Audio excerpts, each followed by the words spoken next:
Hi, friends. Welcome to a solo episode of the Full Heart podcast. As always, I'm so glad you're here. Today, I am going to talk a little bit about what I've been witnessing with the Olympics. I have been watching some of the clips. For some reason, I don't watch the whole thing, but I love to watch the clips, and it has been fascinating, especially with the contrasting reactions of the teams winning medals, watching women soar in their sport, and how I see this as a reflection of what's happening on a collective level. It is really wild to watch on the world stage how the shifting energetics are happening. The collective consciousness is shifting on a global scale, and we're seeing it play out on the Olympic stage. And I just want to unpack it. I'm still processing a lot of this stuff, so come on this journey with me and let me know if this incites any thoughts with you. Because watching the Olympic clips, again, it's been so fascinating, and I want to explore the idea of power, the idea of success, because the whole first season of this is about success, how women are breaking free from the old chains, and what the future might hold. So first, let's talk about philosophies of power. So it is also really interesting watching all of this play out just a couple weeks after Bad Bunny's Super Bowl performance and Grammy's speech, because in both things his message is very clear. Love is more powerful than hate. He said that multiple times and had it on a big billboard. Is my favorite part, well, my second favorite part of the show. And that is a big message of my business, and why I keep showing up is to spread more love in the world, because I do believe that love is more powerful than hate. And when we look at the experiences of these athletes, you can kind of see that as well. But when I think about the phrase love is more powerful than hate, or an interesting way when Bad Bunny said it in his Grammy speech, he said the only thing more powerful than hate is love. The idea of power in there has been really intriguing me, because I completely agree that love is more powerful than hate, but like, what does power mean? Because I feel like power that comes from love is completely different than power that comes from hate. And so what does that really mean? Like, what specifically is coming from it? So that's just something that I get curious about. And as I'm watching the reactions, specifically to reactions to athletes getting the medals, I see the women, Alyssa Liu, goddess, the way that she literally lifted up her opponent in joy and celebration to celebrate her and congratulate her and cheer with her while they were on the podium together. That is powerful. Okay, the way that, oh shoot, I had her name written down. Amber Glenn. The way that Amber Glenn talked openly about being on her cycle while she's competing, that's powerful. Eileen Gu, if you haven't, I think that's how you say her last name. I hope that's okay. She's a freestyle skater. Amazing the way that she shows up in her press conferences. She's so intelligent and kind, and she's the most decorated freestyle skater. That's powerful. Like, to show up with such intelligence and kindness. She's sitting at the podium. She's sitting at the table, at the press table, with 2 silver medals on her neck. And a man reporter asked her, "Do you feel like a loser? Because, like, they could have been 2 gold medals." And she laughed in his face. And hallelujah that she did. She's like, I'm the most decorated skier. I'm the most decorated athlete in my field. Why would I feel bad about getting 2 silvers? Like, they're 2 medals.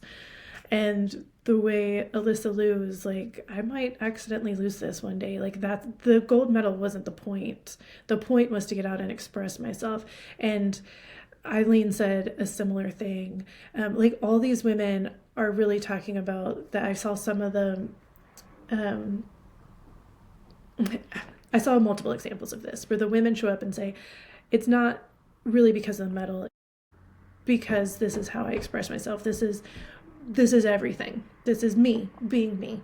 And I feel like that joyful self-expression is incredibly powerful. And it goes right along with the full heart mission. And it is life-changing. I can imagine how many little girls were watching these women and thinking, oh, I can be an Olympic athlete too.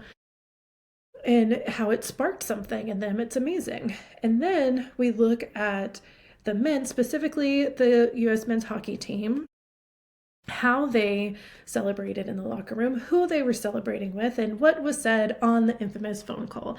We're not here to dissect that one. We're here to observe the behavior and to reflect on it. And you can see how their response to winning was so much more aggressive and like, we are the champions kind of vibe compared to what I saw with the women winning. And that really is powerful too, to make it to the top of your field, to get the gold medal in the Olympics. I mean, that's powerful. But then you think about what was said in their celebration, and that's powerful too, in a very different way. The way that I observe it, the women showing up fully self-expressed and joyful is a creative powerful. It's life-giving powerful. The men showing up and celebrating their dominance is a destructive powerful. From the way that I am observing it here. So both forms have power, very different approaches. But if we look historically, we've been for centuries in a patriarchal environment, in a world that is built by men for men only. And we're seeing pop culture is so fascinating right now because not only the men's hockey response, we're seeing the Epstein files come out and more truth is coming out and more women are being honest about their experience. And the Epstein files specifically, with my age group, I've seen a couple other women talk about this, and it really hits hard knowing that our entire worldview was shaped by pedophilic men. And to think about all the ways that I tried to be beautiful and good enough and everything enough as a young girl and a young woman, only to realize that was just to appease gross men, is highly disturbing. And of course, this isn't new behavior. Like I said, the patriarchal society has been going on for centuries and centuries. But when we look at what's been happening with that, it's again a destructive power that's happening. And now you can see the evolution of what's happening. We are moving into a more feminine rising, divine feminine rising. We, goddess willing, are moving more into a matriarchy system. But really what's happening at this present moment right now is that women are standing up and speaking their truth. They're being more self-expressed. They are saying what's happening. They do not have to be quiet to be safe anymore. The way that we can actually exist in the world and have a voice, again, is powerful. And it's taking down the old power dynamics, which is causing some friction. But we've had to survive this patriarchal system for so long, and men have too. It hasn't been great for men. There's just so much to unpack about that. But again, we're talking about success in this, and we're just observing some of these very specific examples. And when I see what's happening here and I think about how the power dynamics are shifting and how the systems we have in place are collapsing, whether you want them to or not, they are collapsing and things are shifting.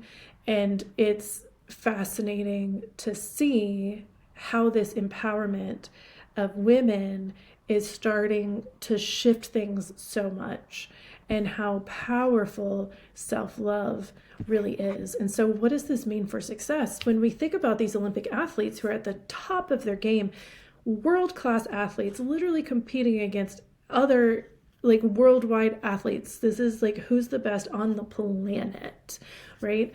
Historically, probably from ancient Greece when the Olympics first started, it's all about competition. It's who's the best and who's the worst, and get that gold medal and be good and knock everybody else down. Because if we think about the patriarchal view that we've been in, it's all about that competition, that scarcity, that I'm the best and you're not, and stepping over people to get to climb the ladder. And it's exhausting. And it's a lot, but it's what we've been in. And me growing up as an athlete and being a coach, and being in the sports space, I know I was really about that as well. But the older I got, the less I was able to jump on that train. But the point is, that's always been the measure of success. I got the gold medal.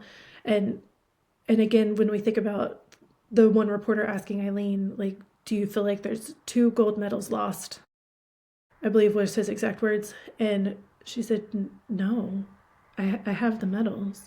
We're looking at this redefinition of success where she's saying it wasn't about the medal, it was about showing up and doing my best. And when Alyssa Liu quit figure skating and then came back and said, I'm doing it on my own terms and I'm showing up on this rink, not because I want to get the gold medal, but because I want to show the world what I can do. And it just got me really thinking, if we were more in a matriarchal society, would we have conceived of medals and competition? Instead of a worldwide competition, would it be more of like a worldwide showcase?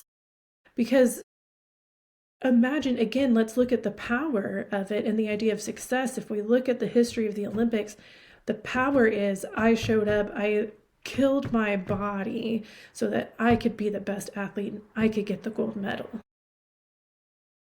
Or at least stand on the podium, right? But then there's all this shame that comes after if you don't get that highest level. And even Michael Phelps talked openly about the depression that came after winning all of his medals, because it's this moment. You're going after this moment that really doesn't mean anything. But there's a lot of power inside of that. But when we look at the women showing up and saying, no, it's not really about the medal, it's about the experience. It's about the self-expression. It's about showing what I can do. And that is so powerful and beautiful in a whole other way. And if I think about, the Olympics really is a display of greatness. It's such a display of greatness. But you don't go to an art museum and then mark off points for each art piece that you see and then declare the best at the end. Like, there's no best, there's just appreciating the art as it is. The unique piece that it is, the unique story that it tells. And that's what I see inside of these humans. Alyssa Liu is showing up with her dress that she wanted to wear, not the one that she was told to wear, and with her striped hair and her piercing in her mouth, and is just a bundle of joy and amazingness. And that's beautiful. Like, and then you watch other skaters get on the ice and you think, wow, that's really beautiful too. It's not about, oh, she was better than that person. It's like, look at how beautifully Alyssa expressed herself, and then look at how beautifully this other person expressed herself. I feel bad that I don't remember anybody else's names, but Alyssa has just been like on my mind, and I feel so inspired and empowered by this young woman in so many ways. And that's one of them, because she is all out living my full heart mission. When I say, fill your heart so full of love that it overflows, and that's what empowers other people to do the same, that's exactly what I'm saying. She is loving herself so much that she's saying, I will take care of my body, but you have to trust me. Like, I'm not going on a diet to fit your standards of beauty. I'm taking care of my body. I'm not going to wear this dress because you think that's what I need to wear. I'm wearing this because it's what I want. And everything that she did, it came from a place of self-love and self-expression. And to see the ripple effects that has had has been amazing. Even one of her pictures of her spinning, she just has this like blissful look on her face. And I saw a comment from another woman who said, I used to compete in figure skating and I never bought my pictures because they were ugly. Like, when you're doing tricks, your face is ugly because you're concentrating. And she is smiling and looks blissful. Like, how does that happen? Because she's out there doing that for herself. And so if I think about a future Olympics, I think, man, how cool would it be to just have this amazing display of humanness? So, I mean, that's a long way for a culture to go, but I feel like it, again, what we are seeing is a direct reflection of the power dynamic shifting. It's a direct reflection of the old ways crumbling because more women than men won medals in the US over the Olympics. And they're they're being celebrated by other women and still not quite by other men, but you see, like I saw a husband just freak out with excitement. He was so overjoyed for his wife winning the gold and just bawling and like running around. It was amazing. And then I see these brothers, these like it's four brothers, I think, talking to their sister who was on the US hockey team and just crying for her and celebrating her.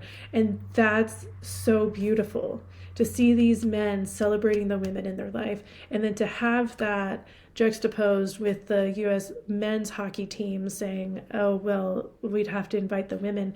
And there's been different interpretations of that call.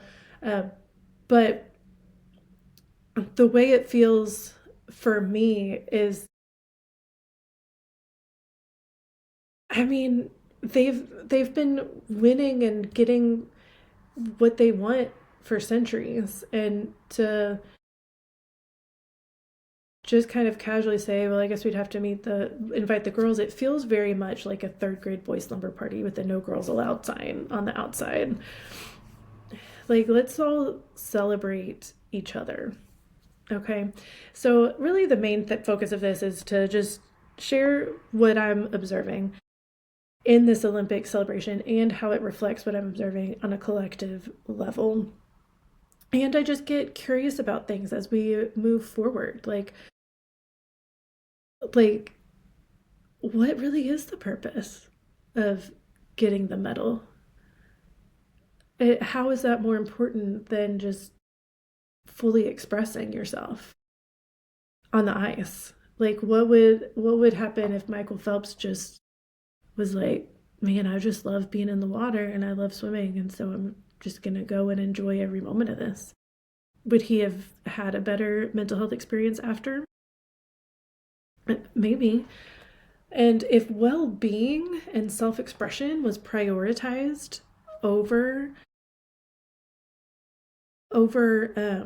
winning, would there even be competition? Like, that's an interesting aspect, because I think some people, especially being in the athletic space as I have, they say, competition is what makes us better, and we need competition to encourage ourselves. Like, what's the point of going if we don't have competition? Well, I say, what's the point of competition? Like, you just show up to be better than you were yesterday.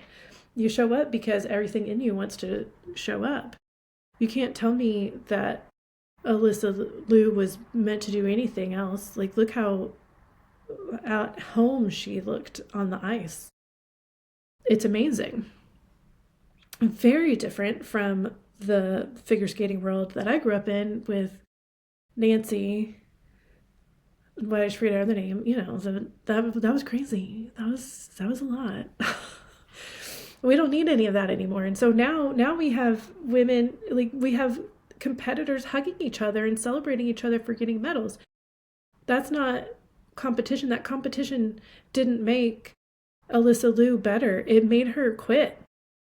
It made her walk away, and she only came back because everything in her wanted to be on the ice. So if well-being were prioritized, how much better would sports be? How much better would life in general be? What more would be created in this world instead of destroyed if we were celebrating self-expression and genuine love over competition? Just something curious to think about, because I feel like that also bleeds out into other areas of life, like with the whole immigration conversation. The idea that anybody deserves something more than anybody else. I don't see that. I don't see that. And so it's, again, these are my observations. And as we go into this season, we're in the middle of this season of Full Heart podcast talking about success. It just begs the question, what is success? We look at it historically. Success is winning a medal and being first in a competition and making the most money or whatever, but that implies that there's losers. And moving forward, one reason why I wanted to specifically talk to women and women entrepreneurs is because I see success as different for each individual. There's not one definition of success. And it seems like to be successful is to be fully self-expressed. To be successful is to be complete love and joy and just deeply connected to yourself. That feels way more successful than declaring yourself a winner and other people's losers, because you can't tell me those losers didn't work as hard as you. Like, there's so much that goes into that. So it's really fascinating to watch how we're going from a male-centered worldview to decentering men, and to celebrating women's accomplishments, and to celebrating even women's cycles. For a young woman to nationally say, yeah, I just did all that on my period and it makes things a little difficult, is huge and important. Like any woman, any little girl younger than her needs to hear that. And that's a whole other conversation about trying to shame women about our cycles when it's literally the only reason any human beings are here. I just am hearing more and more conversations really honoring women and what we go through in our life stages and everything that's happening. And it's been amazing to watch the supportive partners that they have. It's been really healing on my psyche. So the point of all of this, if I were to say, if you could take anything from this, really embrace your own individuality. Just allow yourself to be fully self-expressed. Share your gifts. Love openly. Fill your heart with so much love that it overflows and creates that ripple effect of empowerment, and so that we can heal the world one full heart at a time, just like we're witnessing in these Olympics right now. Okay, thanks for being here. Love y'all.